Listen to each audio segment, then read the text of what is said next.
This is just a quick update because I did a real thorough breakdown of the heavyweight situation not even a couple of days yesterday. So I don't want this to be like a long drawn out video, but I guess I have to break it down the best that I can in like a short period of time. So Vladimir Klitschko has retired, which means there's no Joshua versus Klitschko 2. It was supposed to take place in Vegas in late October or early November. Now you have the IBF, who has ordered Anthony Joshua, the IBF and the WBA Super World Champion, to fight Pulev next. If he doesn't fight Pulev, he'll be stripped. But also the WBA has ordered him to fight Luis Ortiz. Now, he can trump all of those if he fights Deontay Wilder because it'll be another unification. However, they have to please Pulev again and give him some step-aside money, which is not going to be as much money for Wilder versus Joshua than it would have been Klitschko Joshua 2. You see what I'm saying?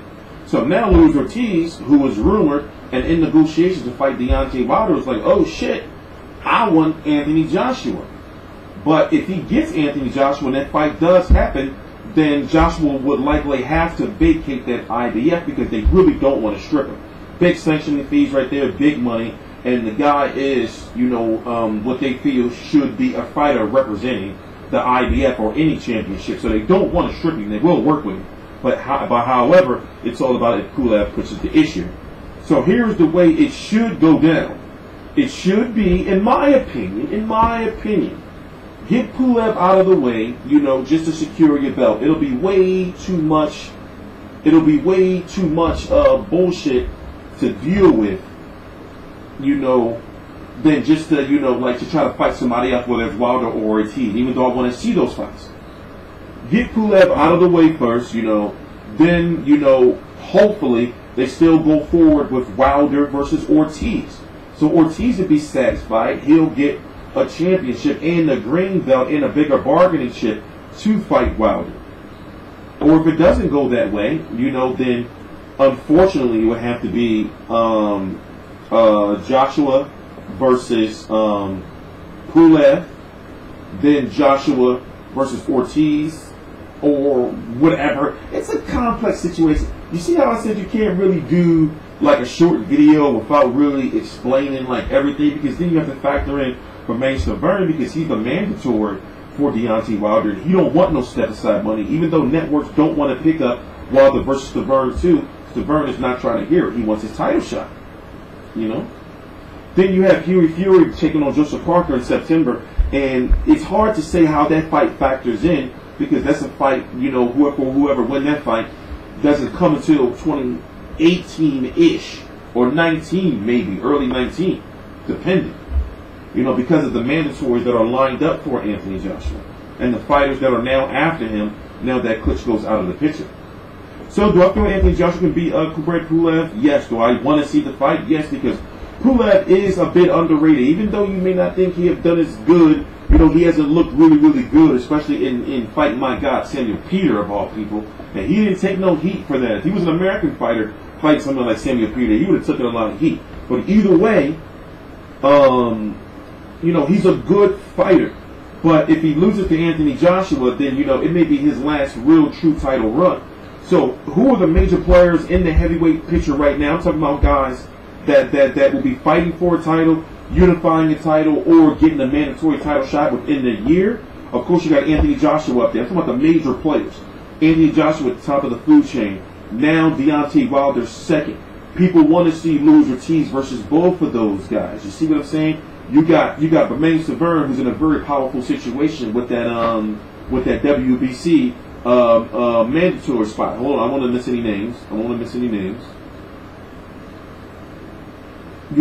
Crazily, strangely enough, you got Alexander Usanov versus Fresno Quindo, who would be ordered. It should have been Shannon Briggs, but then the winner of that will be the winner of whoever Luis Ortiz fights and beats, or whoever wins that situation, right?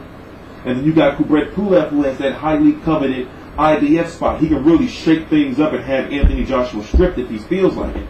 Then you got Joseph Parker and Huey Fury fighting for that WBO championship. And you may wonder, well, how does Big Baby Miller fit into all this? He's not there yet, but beating Jared Washington was the step ahead. So what he's got to do is stay busy, even if he has to travel. Fight guys to get higher up in the rankings, because beating Gerald Washington should get him already higher than he is in the rankings and have him in an eliminator fight sometime in 2018 and then focus on the title in 2019, because the way the landscape is for heavyweights, it's it's compact and the paths are already at a point where they have to meet up as far as the champions are concerned. Then you have Dylan White, who was lobbying to get Deontay Wilder, but Deontay Wilder knows there's a bigger money fight out there, and if Deontay Wilder loses to Dylan White, he takes Dylan White's place as far as being out of the whole heavyweight big money picture. So the top of the food chain is Anthony Joshua, because that's where the money is for all of the fighters, and they will gladly go over to the UK to fight him, or if it's Deontay Wilder, then bring him over to Vegas and see how that does. You see what I'm saying? So the heavyweight division is, like compact, but let me try my best to once again break down just a little more organized. So you have Anthony Joshua at the top of the food chain. You got Pulev, who has to be next, unless they work out some crazy financial agreement, which I doubt that they won't. Eddie Hearn doesn't feel like the headache. He's just like, let's just get him out of the way so we can keep our belt. You got Luis Ortiz is like, oh, I'm the mandatory too. Luis Ortiz gonna be like, yo, fuck that. We don't care about Pulev. We want to fight him. We don't care if he gets stripped, because they want that money.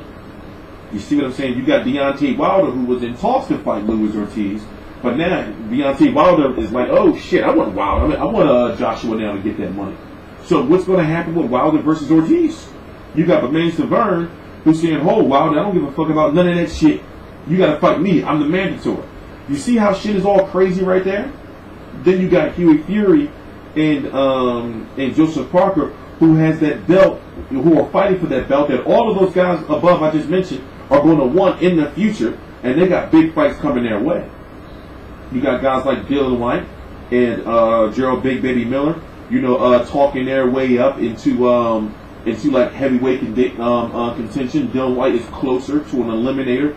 If Stiverne doesn't fight Deontay Wilder, then Stiverne will likely be ordered by the WBC to fight Dylan White, depending on what Pulev and Luis Ortiz is doing, because right now the WBC rankings, when it comes to who they would order to fight who for the interim title, you have Vladimir Klitschko, who's retired, so you can take him out. Luis Ortiz, who's number 3, but he's also the mandatory for the WBA, so he wouldn't take likely that fight with Stiverne. You got Pulev, who's the IBF that we talked about, and then number 5, Dylan White. So it makes sense that Stiverne would be ordered to fight Dylan White in a fight that I think Dylan White should take, and it will be a big money fight over in the UK. So it's a lot to break down. The politics, it's like this. The politics are not as complex as you may think, but it is as far as who's going to fight who next, because truth be told, I want Wilder versus Ortiz. I want that badly. But I want Ortiz versus Joshua, and I want Wilder versus Joshua. So they got to work something out. So in a way, it's kind of like a little mini tournament going on, right? In a way. In a way. So that's the major players. Then you got guys like Alexander Povetkin on the outside looking in, who is now ranked by the IBF and the WBO, and he will likely be ranked by the WBA soon. Also, that WBC situation with Deontay Wilder is still an appeal. Deontay Wilder, from my understanding, from the legal documentation that I have received, I have all of it, he hasn't been paid yet. That money's still in escrow. So it's like this. Alexander Povetkin's in a situation where people are saying that he's guilty, and it looks like he's guilty from the outside looking in, but it's like, yo, it's a complex situation, so you can't just go pointing the finger just yet. Or at least I'm not. So then when all this shit comes out, and if it turns out he was innocent the whole time, no matter what you think, hey, listen, I'm going to go with the fucking scientific data. I'm not going to be like, nah, fuck that, he did something, I don't care what the lawyers and all that shit says. The promoter's a billionaire. I'm not trying to hear all that shit. If they come up with some old scientific shit, like they're already doing, go research it. And, I'm just saying it's a very touchy situation, and you don't just want to be talking about it. And I'm not going to be one of the media members talking about it, throwing stones and all that shit, when, it's too complex and you really have to do deep research to understand. But right now, Alexander Povetkin is also on the outside of the mix a little bit. So the heavyweight division is back. The heavyweight division is good. Especially when you got all these major fights that can happen. You can't help but to feel bad for Shannon Briggs for getting himself involved in those PB allegations that he's admitted, by the way. You know, not allegations. He admitted it, by the way. You know, that has knocked him completely out the heavyweight picture, where he just built this whole "Let's Go" champ thing. You know, it's a damn shame, truthfully. I mean, it's a damn shame. But anyway, T-Street Controversy. This is T-Street Controversy Live. I cover every single major fight live. Please subscribe. I'll link to my social media right down below in the description box.